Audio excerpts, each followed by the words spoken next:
You're listening to a CNA podcast.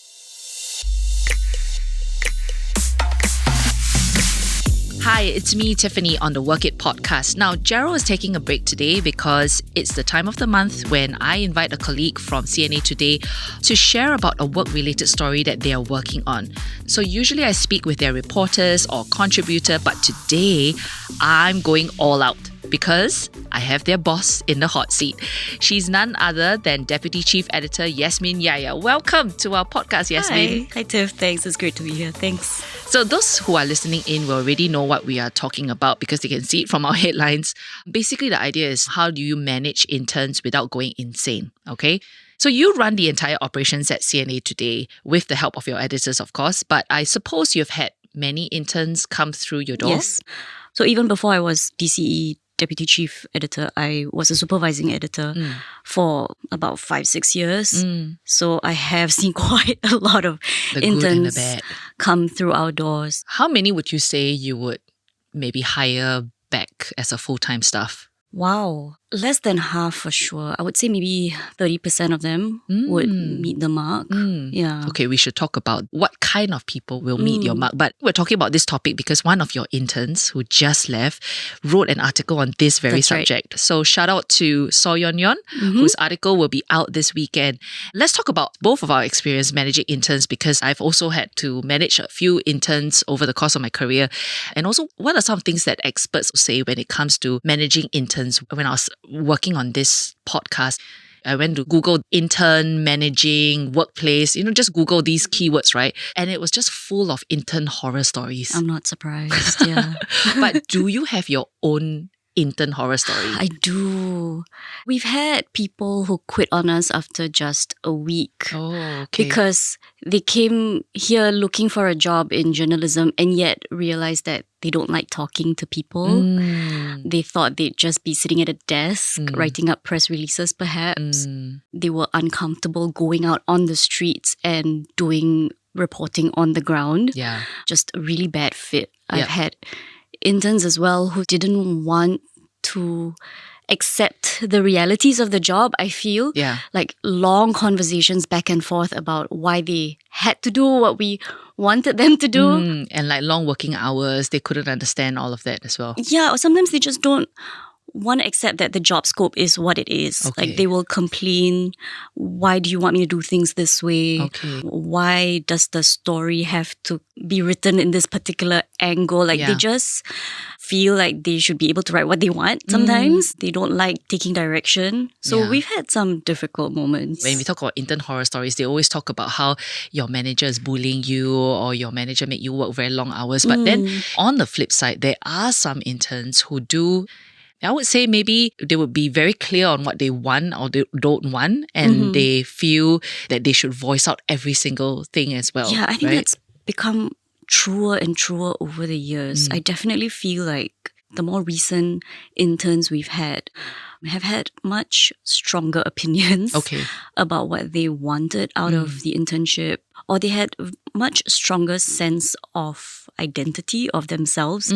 And so I think they would be more quick to decide this isn't for me. So rather than ride it through the entire internship Yeah. period, they are more likely to just say, this is not for me, I quit. Not quit, but they would basically quiet quit. Oh. Good and bad. Good because I admire the fact that you know yourself so well and you know this is a bad fit and I don't have to break the news to you gently as well.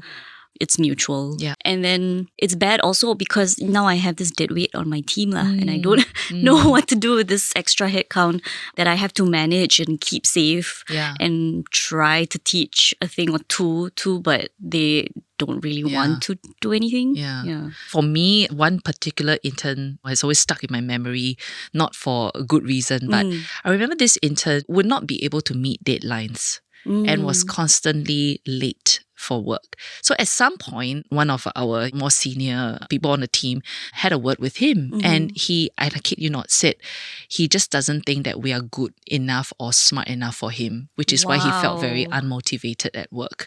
it was not just about quiet quitting, right? This person was outrightly Loudly. insulting Insulting the team. you.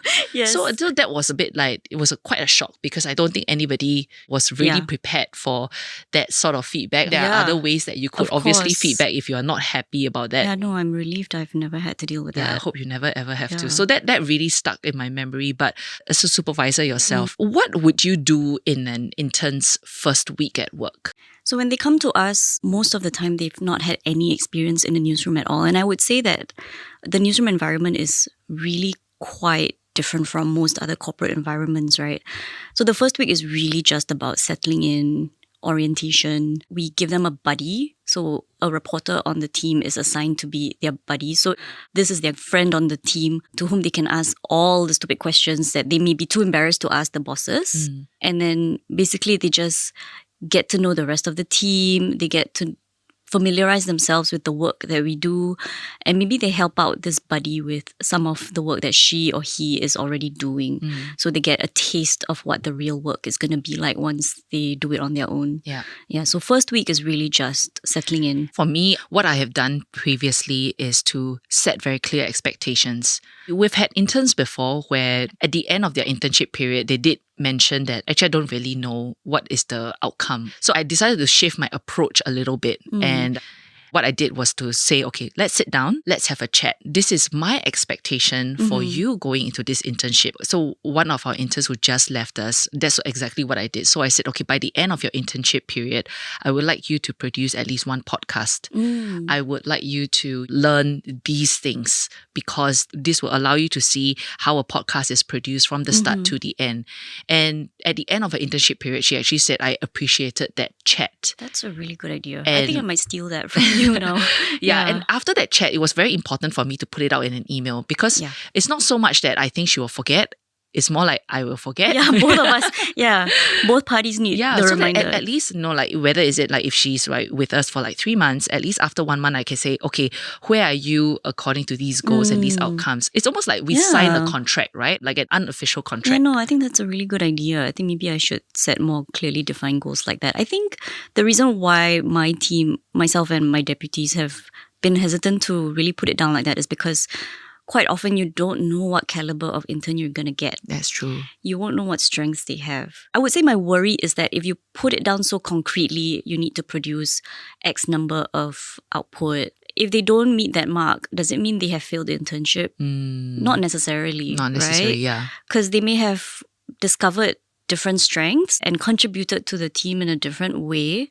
I think that's why we've not put down in such concrete terms before what our goals would be for interns. Because there's such blank slates. Yes. Yeah, and to me, this is a period of discovery for them about what they're good at, what they like or dislike about this industry. Yeah, so I don't know if putting goals on them at such an early stage of their career might demotivate. Yeah. In your capacity, you're so busy, you manage such a big team. People who are listening, they might be wondering, how can I guide an intern if I myself can't be there during their internship? For example, if you've already applied for annual leave, you're going to travel, or you are preoccupied with the major projects. So how do you manage that situation where you want to give the intern the best learning opportunity, but you are not there? At my level, actually, I have to delegate a lot. So my deputies are a lot more hands-on with interns at this point. So would you pair like a deputy with an Yeah, intern? so the intern gets a buddy, and then one of my deputies will likely be their main supervisor as well. Okay. And then I'll periodically check in with both the buddy and the supervisor as well. When you say periodically, like how often do you check in? I think it depends when I see their byline. When an article comes out that they have produced, it's always a good opportunity to ask my deputy, so what was that process like? Were they easy to work with? I also attend our weekly editorial meetings where the whole newsroom comes together to discuss story ideas.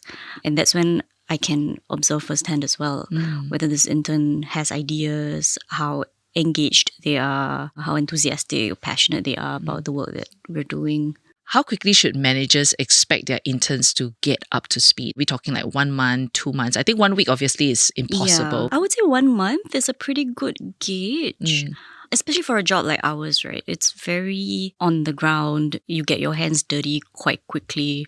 It's I think, a job where it's very easy to tell quite quickly whether someone is suited for journalism. So in that sense, I think we have it quite easy. So I would say 1 month is enough time to tell whether this intern is the right fit for the industry. That's been the case so far in my experience. And what happens if, let's say, the intern isn't pulling their weight? How quickly do you address it, and how do you do it? So the thing about interns, I feel, is that they're going to be there for only a short time. Yes, correct. In my experience, the longest intern has stayed with us for maybe 6 months or 8 months. That's actually quite long still. Some of them have extended their internships because we're such a great place to work. But actually, a lot of them stay for only 3 months. Even if they're not pulling their weight, they're not happy to be there, there's not much you can do to prod them to produce. You know it's going to end sooner or later lah. So it's not that big a deal. So to me, usually if I see that they're starting to become disengaged, they're not really interested perhaps, or they're not performing very well, I kind of do a little check-in. I have straight up asked interns before, how do you feel about this job? Is journalism something that you think you would seriously consider as a career? Are you actually interested in what we've been doing here? Because if the answer is no, I'm going to just leave you alone. And you manage your expectation as well, Correct. right? You wouldn't, give them more articles Correct. to write. Yeah. You just I said, sit there, just turn up. then I accept. Which is perfectly fine. Okay. Because this job is not for everybody. So if you say no, I'll leave you alone. I'll give you like simple things to do to fill up your time so you're not just sitting at your desk being bored. But if you say yes, then we're going to have a longer conversation about what you can do to improve. Because if you are serious about becoming a journalist, then these are the things that you need to do which you're not doing yet. Yeah, because sometimes it might be a blind spot. They might Correct, not yeah. realize that some of the things that they're doing is not acceptable or is not helpful. Yeah. So if their end goal is to continue on in the job and pursue a career in that, then you can help them take off the Correct. blinders Yeah. and walk them through the different steps. Yeah. And I have been very straightforward with my interns before. I have told them things like, look, I'm telling you this because I actually think you have a lot of promise and potential in this industry if you wish to pursue it. And that is the only reason why I'm taking time out and spending energy listing out all these things that I think you should consider next time. Yeah. Because if I didn't think you had Yeah, a why chance would I waste time on in you, this right? industry, I wouldn't waste my time. Yeah. If I didn't think you were interested or passionate enough, I wouldn't bother. But I can sense that you are passionate about this. I can sense that you want to be better, and that is why I'm bothering to give you my advice. Yeah. It has to be a vibe check Yes, first. yes. So sometimes, like interns would say that, I turn up for work and then I have to do the grunt work. Maybe in our line of work, it could be just Knocking on trawling. doors. Yeah, knocking on doors, Yes. I don't know, Find visiting. 20 people on the streets. Correct, exactly. Ask them To ask them about question. it. Yes, exactly. It is grunt work and they may show their displeasure. Well, that's How do you work through that I mean, situation? if they come to me and complain about it, I say, well, that's how I started too. And if you want to be a journalist in the long term, this is where we all have to start. And in any industry, you're going to have to start at the bottom, Yeah. doing the grunt work, getting your hands dirty before you gradually climb your way to the top. If you find that this particular format of grunt work doesn't fit you, then okay, fine. Find another industry where the grunt work is a better fit for your personality, perhaps. Because there But is going to be grunt correct, work. you're going to have to do the grunt work anywhere. Yeah. Yeah. I think that's something I feel like, I need to learn, because the way you're talking to them is like the way you would talk to your child, right? You would Yeah, lay that's true. Yeah. lay the law. This you is would the just say, this is the reality, yeah. reality, like it or not. Can I tell you, I've actually had an intern whose parent tried to Call you. call me and scold me for making her child go to a wet market Oh no. to talk to hawkers. So how do you deal with that situation? Well, because the intern was the one who told me my parents want to speak to you. yeah, she must have been like also worried, right? Yeah, but I just said, no, I'm not running a childcare center, so I'm not speaking to your parent. You're an adult. Wow, good on you. No, but really, I don't run a childcare center. Yeah, that's true. That's true. But I mean, people still do. I've heard of these kind of stories before where parents call the boss Yeah. and say that I'm not happy with what you're putting my kid through. Yeah. But I think that's a whole different... That's a whole other conversation. But altogether. again, I mean, internships are meant for you to learn how to be an adult for the first time. Yeah. So I think that there is that old adage that like you should actually try and talk to them in a way that you want to talk to your kid. So be kind, be gentle, but I guess also be strict and be firm You have when to be necessary. firm. Yeah. People who are not interested in the job or maybe they're underperforming, you mentioned that like you will sit them down and ask them about what they want to do out of their career. Personally, I realized that I don't actually have that conversation. So I don't ask them if this is something that they want to stay in. I will address it straight away. I can go quite hard about it. Like I'll be like, okay, this is what you didn't do. This affects the team. Because at the back of my head, I'm always thinking that if you don't do the work, someone in the team will have to pick up the slack. That's true. And this affects the rest of the team. So how do you manage that when you see that the team is starting to feel that this intern is not pulling their weight and there's this really awkward dynamic happening? The thing about interns, again, is that once I see that happening, we will put in place measures to limit their impact. So by that, I mean, once I sense that they're not interested in doing the job or they're just not able to meet the standards that we set, we would usually start giving them a lighter workload, getting them to work on maybe easier stories that are simpler to execute. Or we would just pair them up with a more senior reporter and be like an assistant or a support staff to that reporter rather than working on their own stories. So we limit the damage. Yeah. Unless they show improvement, unless they express that this was just a blip and they're willing to learn. Oh my goodness, you just put the intern on PIP, Performance Improvement Plan. You have to, right? Because like you that's said, true. there's a broader impact on the rest of the team if you just let them be. Yeah. Okay, to wrap up, what if you have a star intern, but you don't have the headcount Yeah, this has to happened hire to me them? several times. I have also met like interns where I really want to hire them In back. fact, Yon, who wrote this article about maximizing your interns, he was one of our best and I really wish I could have hired him on the spot. I even joked with him, you should drop out of school right now and just work for me. He has 1 year to go, so He's back in school getting his degree, which is exactly what he should be doing.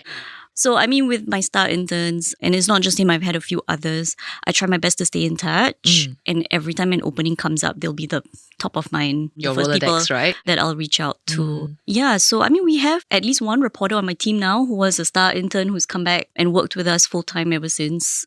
Sometimes the timing doesn't align, but you never know. Yeah. For any interns who are listening to this, keep in touch. If you enjoy the work and you love the team, not love is a bit like too much, but you like the team, generally you can work well with each other, then keep in touch and you never know when something opens up and then you can come and join back the team that you enjoyed working at. Yeah.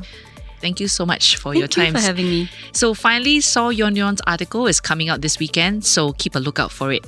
A big thanks to the podcast team Ho Pei Ning, Junaidi Johari, Nat Fetovero, Joanne Chan, Saye Win and Alison Jenner. This is Tiffany Ang and I'll speak with you next week. Bye for now.